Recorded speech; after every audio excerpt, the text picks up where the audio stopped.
और मेरे और उसके बीच एक परफेक्ट हैप्पी एंडिंग हो। लेकिन जब उसे लग रहा था कि वो पूरी तरह जीत चुकी है, मैंने पूरी दुनिया के सामने उसे सबसे बड़ा झटका दिया। अब वो पहले की तरह शांत और केयरलेस होने का नाटक नहीं कर पा रही। उसकी असलियत सबके सामने आ चुकी। लू चेंजो कहाँ है? प्रेसिडेंट सू ने उसके चेहरे को देखा। उनके होठों पर मजे लेने वाली एक स्माइल आई और उन्होंने हाथ उठाकर चिड़िया के उड़ने का इशारा की। प्रपोजल खत्म हो गया तो जाहिर सी बात है वो उड़ गया। लू चैन यू को लगा कि वो मजाक कर रहा है, लेकिन आखिरी दो वर्ड सुनकर उसके दिल की धड़कन कुछ सेकंड्स के लिए रुक गई। उड़ गया का मतलब क्या है? अचानक उसके मन में एक बहुत बुरा ख्याल आया। उसने सामने खड़े लड़कों को धक्का दिया और छत की तरफ भागी। छत बिल्कुल खाली थी, वहां कोई नहीं था और सीढ़ियों और एलिवेटर में लोगों की इतनी भीड़ थी कि मेरा नीचे जाना इम्पॉसिबल था। क्या लू चेंसो आज स्कूल नहीं आया था? ये एहसास होते ही वो बुरी तरह घबरा गई और उसे समझ नहीं आ रहा था कि वो क्या करे। सिक्योरिटी गार्ड्स ने आखिरकार मेन बिल्डिंग में फंसी सारी भीड़ को बाहर निकाला। अपनी सहेलियों के सहारे लिन चैन यू नीचे आई। उसने देखा कि 7-8 स्वीपर्स जमीन से वो कार्ड्स साफ कर रहे थे। वो बिना कुछ सोचे नीचे झुकी और एक कार्ड उठाया जिस पर जूतों के निशान छपे थे। अब जब उसने उन वर्ड्स को देखा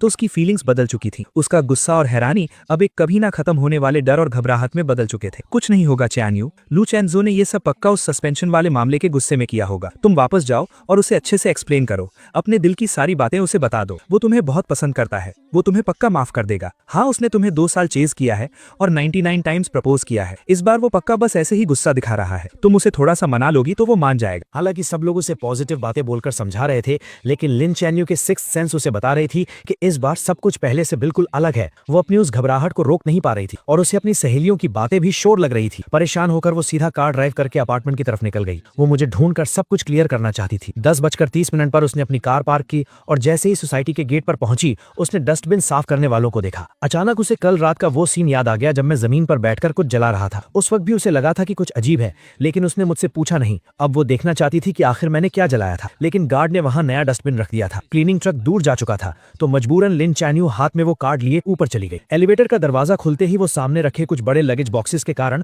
अंदर ही फंस गई। पास खड़े लड़के ने देखा कि वो बाहर नहीं आ पा रही है, तो उसने जल्दी से सॉरी बोला और लगेज हटाने लगा। लिन चैन यू ने अंदाजा लगाया कि शायद ये कोई नया नेबर है जो पास वाले अपार्टमेंट में शिफ्ट हुआ है, लेकिन जैसे ही वो अपने दरवाजे पर पहुंची, उसने देखा कि सामने वाला दरवाजा आधा खुला हुआ था। उसने हाथ उठाकर नॉक किया। अंदर बिल्कुल सन्नाटा था। इस अजीब सन्नाटे की वजह से लिन चैन यू की भौएं सिकुड़ गईं। वो बस दरवाजा खोलकर अंदर देखने ही वाली थी कि पीछे से एक लड़के की आवाज आई, हेलो, मैं 1705 का नया ओनर हूँ, अभी शिफ्ट हुआ हूँ, प्लीज मेरा ख्याल रखिएगा। 1705 सुनकर लिन चैन यू ने बिना सोचे दरवाजे की नेम प्लेट पर देखा। अगले ही पल वो एक मूर्ति की तरह वहीं जम गई। वो लड़का अपना लगेज लाते हुए बहुत एक्साइटमेंट के साथ अपना इंट्रोडक्शन दे रहा था, लेकिन लिन चैन यू ने उसकी एक बात नहीं सुनी। वो अचानक मुड़ी और उसकी नजरें उसके लेफ्ट साइड वाले दरवाजे पर टिक गई। 1705 का डोर नंबर, 1705 का नया ओनर, तो पुराना ओनर कहाँ गया? एजेंट ने बताया कि वो आज सुबह ही शिफ्ट हो गए। क्या आप उन्हें जानती हैं? क्या आप मुझे उनका कॉन्टैक्ट नंबर दे सकती हैं? ऐसा लग रहा था कि उन्हें जाने की बहुत जल्दी थी। उन्होंने इस अपार्टमेंट का प्राइस बहुत कम रखा था, तो मैंने जल्दी से इसे खरीद लिया। मैं उन्हें एक बार थैंक यू बोलना चाहता था। इन कुछ शब्दों ने लिन चैन यू का दिमाग सुन कर दिया। काफी देर तक वहीं खड़े रहने के बाद उसे अचानक होश आया। वो साइड हुई और उसने उस आधे खुले दरवाजे को धक्का देकर खोल दिया। रूम पूरी तरह खाली था। कुछ फर्नीचर को छोड़कर वहां कोई भी पर्सनल चीज नहीं थी। वो कमरा एक नए घर की तरह एकदम साफ था। उस लड़के ने लिन चैन यू के पीले पड़ते चेहरे पर ध्यान नहीं दिया और अभी भी दांत दिखाते हुए हंस रहा था। साफ है ना? एजेंट ने बताया कि उस भाई ने 3 दिन तक सफाई की। क्योंकि सारा सामान ले जाना मुश्किल था, तो उसने बहुत सी चीजें फेंक भी दी। लिन चैन यू को याद ही नहीं था कि वो अपने घर वापस कैसे पहुंचा। जब उसे होश आया तो उसने खुद को दरवाजे के पास जमीन पर गिरा हुआ पाया। उसके पैरों में कोई जान नहीं बची थी और वो पूरी पसीने में भीगी हुई थी, जैसे अभी अभी पानी से निकाली गई हो। उसने अपना फोन निकाला, वी चैट पर मेरी प्रोफाइल ओपन की और कांपते हाथों से कुछ वर्ड्स टाइप किए। तुम यहाँ से शिफ्ट क्यों हो गए? जैसे ही उसने सेंड बटन दबाया, स्क्रीन पर एक लाल निशान आ गया। उस लाल निशान को देखकर उसकी आंखें कुछ सेकंड्स के लिए वहीं टिक गईं। फिर भी उसे यकीन नहीं हुआ, तो उसने कुछ और मैसेजेस सेंड किए, लेकिन हर बार वही सेम फेल्ड मैसेज की वार्निंग आई। फोन की स्क्रीन को देखकर उसे ऐसा लगा जैसे किसी ने उसका गला घोंट दिया हो और उसकी सांस रुकने लगी। जैसे ही उसकी सांस रुकने वाली थी, फोन बजा। उसने अपना हाथ हटाया और फोन उठाया। तभी उसे अपनी रूममेट की घबराई हुई आवाज सुनाई दी, चीएनयू, गड़बड़ हो गई, लू चेंजू इटली चला गया है। मैंने अभी अभी नोटिस बोर्ड पर एक्सचेंज स्टूडेंट लिस्ट में उसका नाम देखा है। ये बात लिन चीएनयू के दिल में किसी बिजली की तरह गिरी और एक तूफान ले आई। उसने कैबिनेट पकड़कर खड़े होने की कोशिश की, लेकिन उसके सुन्न पड़े पैर उसका साथ नहीं दे रहे थे। वो सीधे सिर के बल जमीन पर गिर पड़ी और उसका माथा दीवार के कोने से जोर से टकराया। वहां एक गहरा घाव हो गया और खून तेजी से बहने लगा। पास गिरे फोन से घबराई हुई आवाजें आ रही। तुम्हें क्या हुआ है? हम अभी आ रहे हैं। लिन चीएनयू के पास अब इन बातों को समझने का टाइम नहीं था। उसने अपना हाथ उठाकर अपने घाव को दबाया। उसे ऐसा लग रहा था जैसे उसके उसके दिमाग को चींटियां कुतर रही हों। वो नसों का दर्द बर्दाश्त से बाहर था। वो सिकुड़कर गोल हो गई और उसके गले से दर्द भरी कराह निकलने लगी। उसकी आंखों के सामने अंधेरा छा गया। पूरी तरह बेहोश होने से पहले उसके दिमाग में बस वही एक लाइन चल रही थी जिसे उसने आज ना जाने कितनी बार पढ़ा था और जो उसके दिल पर छप चुकी थी। लू चेंजू अब कभी लिन चिएन्यू को पसंद नहीं करेगा। लिन चिएन्यू को बहुत गहरी चोट आई थी। किस्मत से उसकी जान बच गई, लेकिन उसे आईसीयू में एडमिट करना पड़ा। जब उसे होश आया तो उसे पता चला कि 3 दिन बीत चुके हैं। उसकी सहेलियों ने उसके बेड के पास खड़े होकर चैन की सांस ली और फिर उसे बताने लगी कि उसके बेहोश रहने के दौरान क्या क्या हुआ था। जो खबर उन्हें मिली थी उसके हिसाब से लू चेंजू 3 दिन पहले ही इटली पहुंच चुका था, लेकिन अभी तक उसके एडमिशन की फॉर्मेलिटीज पूरी नहीं हुई थी। सुना है कि लिस्ट पब्लिक होने के बाद किसी ने स्कूल में उसकी कंप्लेन कर दी कि उसने अभी कुछ टाइम पहले एग्जाम में चीटिंग की थी, इसलिए उसका एक्सचेंज प्रोग्राम कैंसिल कर देना चाहिए। अगर उसका प्रोग्राम कैंसिल हो गया तो उसे पक्का वापस आना पड़ेगा। चिएन्यू, तुम टेंशन मत लो, वो कहीं भाग नहीं सकता। लिन चिएन्यू का दिल जोर से धड़कने लगा और उसकी आंखें फटी की फटी रह गईं। वो अभी इस शॉकिंग न्यूज से बाहर भी नहीं आ पाई थी कि दरवाजे पर नॉक हुआ। एक रूममेट भागकर दरवाजा खोलने गई और बाकी तीनों हैरानी से देखने लगी। उन्होंने देखा कि फेमस प्रोफेसर जांग बहुत गुस्से में अंदर आए। उन्होंने बेड पर लेटी लिन चिएन्यू की तरफ एक नजर देखा। उनका वो बिना कुछ कहे डराने वाला ऑरा ऐसा था कि कोई उनसे आंख नहीं मिला पा रहा था। तुम ही लिन चिएन्यू हो ना? सुना है चेंजू और जू यानचू वाले चीटिंग केस में तुमने ही गवाही दी थी। मुझे तुमसे बात करनी है। ये सुनकर रूममेट्स वहां रुकने की हिम्मत नहीं कर पाई और तुरंत वार्ड से बाहर चली गईं। धीरे धीरे बंद होते दरवाजे को देखते हुए लिन चिएन्यू ने हल्का सा अपना सिर उठाया। हाँ, मैंने ही गवाही दी थी। ये जवाब सुनते ही प्रोफेसर जांग का चेहरा गुस्से से लाल हो गया और उन्होंने अपनी आवाज तेज करते हुए कहा, चेंजू ने मुझे बताया कि तुमने झूठी गवाही दी है। इतने बड़े मामले में तुमने झूठ बोलने की हिम्मत कैसे की? क्या तुम्हें पता भी है कि इसका उसके फ्यूचर पर क्या असर पड़ेगा? अगर ऑफिशियल नोटिस आ गया और ऊपर से जो कंट्रोवर्सी तुम्हारे कारण इंटरनेट पर हुई थी उसे मिला दें तो उसकी पूरी जिंदगी तुम्हारे हाथों बर्बाद हो जाएगी। वो तुम्हें पसंद करता है, लेकिन अपने दिल पर हाथ रखकर बताओ, क्या इन 2 सालों में उसने कभी तुम्हारे साथ कुछ बुरा किया है? क्या तुम उससे इतनी नफरत करती हो कि उसे पूरी तरह से बर्बाद करना चाहती हो? अगर तुम्हारे अंदर थोड़ी सी भी इंसानियत बची है तो तुरंत स्कूल एडमिनिस्ट्रेशन के पास जाकर उन्हें सच बताओ। ये बातें सुनकर लिन चिएन्यू का दिमाग सुन्न हो गया और उसका दिल घबराहट से तेज धड़कने लगा। उस वक्त वो बस इस बात से गुस्सा थी कि मैंने क्लब पार्टी में उसे चूज नहीं किया था। वो बस मुझे माफी मांगने पर मजबूर करना चाहती थी, इसलिए उसने टीचर जाओ से झूठ बोला था। उसने कभी सपने में भी नहीं सोचा था कि इसके इतने बड़े कॉन्सिक्वेंसेस हों। उसने अपने माथे की चोट की परवाह किए बिना स्ट्रगल करके उठने की कोशिश की ताकि वो प्रोफेसर जैंग के साथ स्कूल जाकर सच बता सके। जैसे ही वो दोनों वार्ड से बाहर निकले, हॉस्पिटल स्टाफ ने उन्हें रोक लिया। डॉक्टर्स उसे जाने नहीं देना चाहते थे और उसे समझाने लगे, लेकिन उसने किसी की एक नहीं सुनी और स्कूल जाने की जिद पकड़ ली। प्रोफेसर जैंग ने पहले ही डिसिप्लिनरी कमेटी के हेड को कांटेक्ट कर लिया था। लिन चिएन्यू ने डिजाइन कॉलेज के डीन और टीचर जाओ के सामने मान लिया कि चीटिंग जो यानचू ने की थी। जो यानचू को बिल्कुल उम्मीद नहीं थी कि वो अचानक ऐसे पलट जाएगी। वो तुरंत घबरा गई और रोते हुए बोलने लगी कि उसने कुछ नहीं किया। टीचर जाओ को भी उम्मीद नहीं थी कि वो अपनी गवाही ऐसे बदल देगी, इसलिए उन्हें समझ नहीं आ रहा था कि वो किस पर ट्रस्ट करें। लिन चिएन्यू ने एकदम कोल्ड फेस के साथ अपना फोन अनलॉक किया और एक फोटो निकाली। ये एक लेटर है जो यानचू ने पहले मुझे अपने हाथों से लिखा था। थोड़ी देर में मेरे फैमिली मेंबर्स इसका ओरिजिनल डॉक्यूमेंट लेकर आ जाएंगे। आप इस लेटर की हैंडराइटिंग और उस चीट शीट की हैंडराइटिंग मैच कर सकते हैं। ये सुनकर जो यानचू फूट फूट कर रोने लगी। चिएन्यू, मैं यानचू हूँ। क्या तुम भूल गई कि हम साथ बढ़े हुए हैं? ये मामला खत्म हो चुका था। तुम झूठ क्यों बोल रही हो? लिन चिएन्यू ने देखा कि इतने सॉलिड प्रूफ के बाद भी वो मुकरने की कोशिश कर रही है। उसकी आंखों में एक गहरी नफरत आ गई। मैंने तुम्हें कभी पसंद नहीं किया, मैं बस पहले एक्टिंग कर रही थी। अब मेरा एक्टिंग करने का मन नहीं है तो जाहिर है कि मैं तुम्हें नहीं बचाऊंगी। अगर तुमने ये किया है तो तुम्हें अपने एक्शंस की रिस्पॉन्सिबिलिटी लेनी होगी। उसके इतना कहते ही लिन फैमिली के लोग वो ओरिजिनल लेटर लेकर आ गए। जब एक एक लेटर मैच किया गया तो ये साफ हो गया कि चीट शीट पर हैंडराइटिंग जो यानचू की ही थी। डिसिप्लिनरी कमेटी ने तुरंत एक मीटिंग बुलाई और पूरे स्कूल में सच अनाउंस करने का फैसला किया। क्योंकि इस इंसिडेंट का बहुत बुरा असर पड़ा था, इसलिए जो यानचू को स्कूल से एक्सपेल कर दिया गया और ये बात उसके परमानेंट रिकॉर्ड में डाल दी गई। जब सब कुछ सेटल हुआ तब तक अंधेरा हो चुका था। लिन चिएन्यू दीवार का सहारा लेते हुए बाहर आई और उसने प्रोफेसर जैंग को रोका। प्रोफेसर जैंग, क्या चेंजू को पता है कि यहाँ क्या हुआ? हालांकि मामला पूरी तरह से सॉल्व हो गया था, लेकिन प्रोफेसर जैंग का गुस्सा अभी शांत नहीं हुआ था और वो अभी भी उससे चिढ़े हुए थे। वो लगभग एक्सपेल होने वाला था, तो उसे कैसे नहीं पता होगा? क्या तुम्हारे दिमाग में सच में चोट लग गई है? इस तरह डांट खाने के बाद लिन चिएन्यू को और भी बुरा लगा, लेकिन वो फिर भी कुछ पूछना चाहती थी। अब जब सब कुछ ठीक हो गया है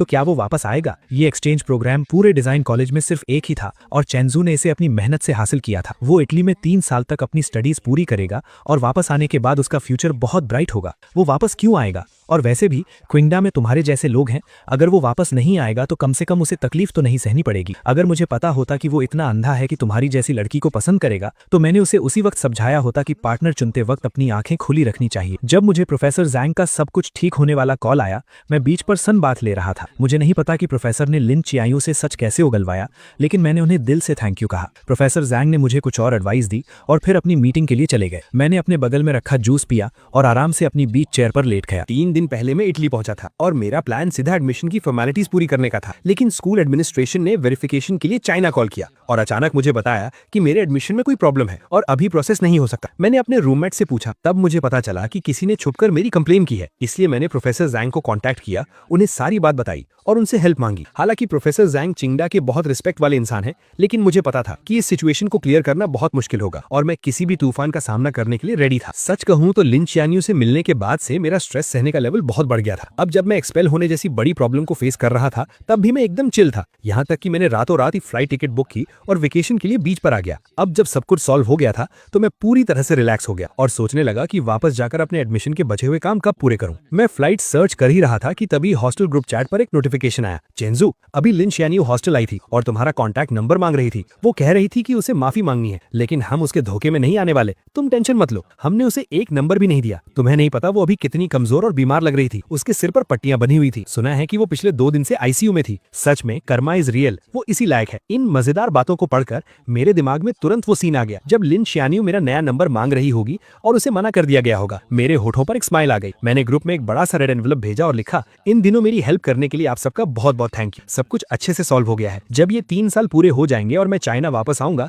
तो मैं आप सबको ट्रीट दूंगा और पर्सनली थैंक यू कहूंगा। मिलान वापस जाने की सबसे अर्ली फ्लाइट बुक करने के बाद मैंने अंगड़ाई ली और खड़ा हो गया। मैं उस सॉफ्ट बीच पर चलते हुए अपने होटल की तरफ जाने लगा। इस बार एडमिशन का प्रोसेस एकदम स्मूथली हो गया, कोई प्रॉब्लम नहीं। मैंने अपने हाथ में ऑफिशियल स्टैंप लगे डॉक्यूमेंट्स और अपना नया स्टूडेंट आईडी कार्ड देखा और मेरे चेहरे पर एक सेटिस्फैक्शन वाली स्माइल आ गई। क्या आप हॉस्टल में रहेंगे या अपना अपार्टमेंट ढूंढेंगे? मैंने पहले ही एक अपार्टमेंट ढूंढ लिया है। मुझे इंटरनेशनल स्टूडेंट्स वाले क्राउडेड हॉस्टल्स में रहना पसंद नहीं है, इसलिए मैंने आने से पहले ही स्कूल के पास एक छोटा सा अपार्टमेंट खरीद लिया था। मैं तुरंत अपना लगेज लेकर वहां चला गया। वहां पहुंचने के बाद मैंने अपने सामने सीढ़ियां देखी और अपने भारी सूटकेस को उठाने की कोशिश की और एक लंबी सांस ली। मैं सोच ही रहा था कि क्या मुझे पैसे देकर किसी से हेल्प लेनी चाहिए कि तभी एक बहुत ही खूबसूरत लड़की मेरे पास आई। उसने इंग्लिश में मुझसे पूछा कि क्या मुझे हेल्प चाहिए। मैंने जल्दी से सिर हिलाकर हाँ कर दी। उस खूबसूरत लड़की ने मेरा लगेज उठाने में हेल्प की और हम सीढ़ियां चढ़ने लगे। रास्ते भर हम बातें करते रहे। अपार्टमेंट के दरवाजे तक पहुंचते पहुंचते हमने एक दूसरे को इंट्रोड्यूस भी कर दिया था। मैंने थोड़ा झुककर उसे थैंक यू कहा, लेकिन उसने अपनी लाल हो चुकी हथेलियां दिखाई और मजाक करते हुए बोली, मैंने तुम्हारी हेल्प की है, क्या सिर्फ एक थैंक यू काफी होगा? अगर तुम्हें प्रॉब्लम ना हो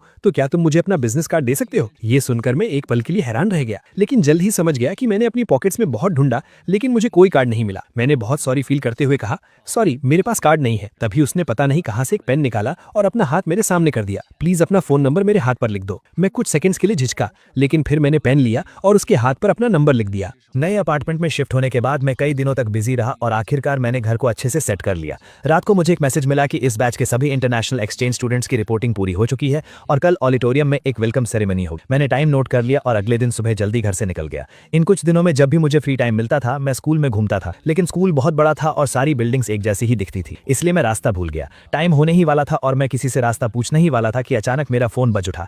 एक अननोन नंबर था। कुछ सेकंड सोचने के बाद मैंने पिक कर ली। मुझे एक बहुत ही जानी पहचानी आवाज सुनाई दी, लेकिन मैं याद नहीं कर पा रहा था कि ये किसकी आवाज है। मैं अभी कंफ्यूज ही था कि अचानक पीछे से किसी ने मेरे कंधे पर हाथ रखा। मैंने पीछे मुड़कर देखा तो वो सिल्विया थी, वही खूबसूरत लड़की जिसने कुछ दिन पहले मेरी हेल्प की। वो स्माइल करते हुए मुझे हाय कह रही थी और उसका फोन अभी भी उसके कान पर था। तब मुझे समझ आया कि ये उसका नंबर था। मेरे चेहरे पर एक सरप्राइज भरा एक्सप्रेशन आ गया। हम दोनों एक साथ हंस पड़े। तुम कहाँ खोए हुए हो? मैंने सच सच बता दिया कि मैं रास्ता भटक गया हूँ। ऑडिटोरियम का नाम सुनकर उसने तुरंत कहा कि उसे भी वहीं जाना है और वो मुझे रास्ता दिखा सकती है। मैं भी वहीं जा रही हूँ, चलो मैं तुम्हें ले चलती हूँ। मुझे उस पर कोई शक नहीं हुआ। हम दोनों एक भूल भुलैया जैसे कॉलेज कैंपस में घूमते हुए हंसते बोलते जा रहे थे। करीब 10 मिनट चलने के बाद सिल्विया ने सामने वाली बिल्डिंग की तरफ इशारा करते हुए कहा, हम पहुंच गए। मैंने अपना फोन निकालकर चेक किया और वो बिल्डिंग बिल्कुल वैसी ही लग रही थी जैसी एलुमनाई ने फोटो में भेजी थी। मैंने जल्दी से हाथ हिलाकर सिल्विया को थैंक यू कहा। ये वेलकम सेरेमनी 2 घंटे तक चली। जब मैं ऑडिटोरियम से बाहर आया तो मेरी कमर दर्द करने लगी। मैं सोच ही रहा था कि लंच कहाँ करूं, तभी अचानक मेरे सामने कोई आ गया। सिल्विया ने स्माइल करते हुए मुझे हाय कहा और मेरे लंच प्लान के बारे में पूछा। मैं खुद इस बात को लेकर परेशान था। उसने मेरी परेशानी समझ ली और एक रेस्टोरेंट सजेस्ट करते हुए मुझे साथ चलने के लिए इन्वाइट किया। मैं मान गया और उसके साथ स्कूल से बाहर निकल गया। जब हम रेस्टोरेंट के दरवाजे पर पहुंचे तब मैंने देखा कि ये एक चाइनीज रेस्टोरेंट है। मेरी आंखों में थोड़ी हैरानी दिखी। क्या तुम मुझे चाइनीज फूड खिलाना चाहती हो? क्या तुम्हें ये खाना पसंद आएगा? मैंने सुना है कि तुम लोगों को यहाँ का खाना जल्दी सूट नहीं करता। मैं चाहती थी कि आज हमारा लंच बहुत अच्छा रहे और मैं भी चाइनीज फूड ट्राई करना चाहती थी, इसलिए मैंने ये रेस्टोरेंट सेलेक्ट किया। मुझे उम्मीद नहीं थी कि वो इतनी केयरिंग होगी, इसलिए मैं उसकी बात टालना नहीं चाहता था। तो ठीक है, यही रेस्टोरेंट सही रहेगा। मैं भी यहाँ का होस्ट ही हूँ, तो ये मील मेरी तरफ से होगा। मुझे उम्मीद है कि तुम्हारा पहला चाइनीज फूड एक्सपीरियंस बहुत अच्छा रहे। हम बातें करते हुए रेस्टोरेंट के अंदर गए और एक सीट ढूंढकर बैठ गए। सिल्विया के चीयरफुल और पुनाइट नेचर की वजह से हमारा लंच बहुत मजेदार रहा। हमने ईस्ट और वेस्ट के कल्चर डिफरेंसेस के बारे में बात की और स्कूल में होने वाली मजेदार चीजों पर डिस्कस किया। हम बहुत जल्दी अच्छे दोस्त बन गए। लंच के बाद सिल्विया मुझे मेरे अपार्टमेंट तक छोड़ने आई। जाते वक्त उसके के चेहरे पर एक उदासी सी। क्या मैं तुम्हें इस वीकेंड एक आफ्टरनून टी के लिए इनवाइट कर सकती हूँ? वीकेंड पर मौसम बहुत अच्छा था, इसलिए मैं खुशी खुशी चला गया और सिल्विया के साथ एक गार्डन कैफे में बैठकर बातें करने लगा। झील के पास से सफेद कबूतरों का एक झुंड उड़ता हुआ आया और एक पंख धीरे से मेरे सिर पर आ गिरा। सिल्विया ने देखा और हंसते हुए उसे हटाने के लिए खड़ी हुई। हम दोनों एक दूसरे के बहुत करीब और दूर से देखने पर ऐसा लग रहा था जैसे हम बहुत क्लोज हों। मैंने अपनी हंसती हुई आंखें ऊपर की और कहा थैंक यू। मैंने जैसे ही ये कहा मेरी नजर अचानक बाईं तरफ गई और मेरी आंखें वहीं जम गई। वो औरत जो दरवाजे पर खड़ी थी, जिसके माथे पर पट्टी बंधी थी और जिसका चेहरा बिल्कुल उतरा हुआ था, वो मुझे लिन कियान यू जैसी क्यों लग रही थी? मैं उसे ध्यान से देख भी नहीं पाया था कि वो औरत गुस्से से मेरी तरफ आने लगी। उसने अपनी खून से लाल हो चुकी आंखों से नीचे रखे टेस्टी केक्स को देखा और उसकी नजरें हम दोनों के बीच घूमने लगी। ये कौन है? ये जानी पहचानी आवाज सुनकर मुझे पक्का हो गया कि ये लिन कियान यू ही है। मुझे नहीं पता था कि उसे कैसे पता चला कि मैं यहाँ हूँ, लेकिन मुझे उसे देखकर कोई हैरानी नहीं हुई। मुझे पता था कि एक न एक दिन वो मेरे पीछे इटली जरूर आएगी। आखिरकार लिन कियान यू की नजरों में मैं उसका एक ऐसा शिकार था जिसे वो आसानी से पकड़ सकती थी। वो मुझे अपनी नजरों से दूर भागने नहीं दे सकती थी। मैं उसे दोबारा फेस करने के लिए पहले से ही तैयार था, इसलिए उसके इतने बुरे बर्ताव के बाद भी मैं एकदम शांत। मेरी नई दोस्त है, कोई काम है क्या? दोस्त? कैसी दोस्त? तुम्हारी गर्लफ्रेंड है ना? आखिरी कुछ शब्द लिन कियान यू ने दांत पीसते हुए कहे। उसने कभी सपने में भी नहीं सोचा था कि वो इतनी बुरी चोट के साथ हजारों मील दूर मुझे सब कुछ सच बताने आएगी और मुझे किसी और लड़की के साथ डेट करते हुए देखेगी। तुम्हें विदेश आए हुए कुछ ही दिन हुए हैं और तुमने नई लड़की ढूंढ ली। क्या तुम वो नहीं हो जिसने 2 साल तक मुझे प्यार किया और 99 टाइम्स रिजेक्ट होने के बाद भी हार नहीं मानी? क्या ये तय नहीं हुआ था कि 100 टाइम हम साथ होंगे? वो अपनी बात से क्यों मुकर गया? तुमने अपने वादे तोड़ दिए। मैंने उसे कुछ भी बोलने का मौका नहीं दिया। पुरानी बातें दोबारा छेड़ने का कोई फायदा नहीं है। तुम्हारे पीछे भागना सच में कोई इज्जत की बात नहीं थी। अगर मैं भूल गया तो क्या हुआ? क्या मुझे भूल नहीं जाना चाहिए था? तुम्हारे पास इस खूबसूरत चेहरे के अलावा और कुछ भी नहीं है। अब मुझे तुम में कोई इंटरेस्ट नहीं है और मैं कुछ नया ट्राई करना चाहता हूँ। क्या इसके लिए भी मुझे तुमसे परमिशन लेनी पड़ेगी? मेरी इन बातों ने लिन कियान यू की बोलती बंद कर दी। वो मुझे हैरानी से देखने लगी। उसकी आंखों में सिर्फ शक था। चेंसू, इन कुछ दिनों में तुम्हारे साथ क्या हुआ है? हमने तो तय किया था ना। इन दिनों मेरी लाइफ बहुत अच्छी चल रही है। मैं अच्छा खा रहा हूँ, पी रहा हूँ, अच्छी नींद ले रहा हूँ और तुम्हारी मेहरबानी से मेरे पास घूमने का भी टाइम है। लेकिन तुम्हारे अचानक आ जाने से मुझे बहुत गुस्सा आ रहा है। अगर तुम्हें मेरी बात समझ आ रही है तो प्लीज इस कैफे से बाहर चली जाओ। सच कहूँ तो तुम मेरी और इस ब्यूटीफुल लेडी की डेट खराब कर रही हो। ये कहते वक्त मेरा टोन एकदम हल्का था, जैसे मैं जो कह रहा हूँ वो बिल्कुल नॉर्मल बात हो। मेरे इस कोल्ड एटीट्यूड को देखकर लिन कियान यू का पहले से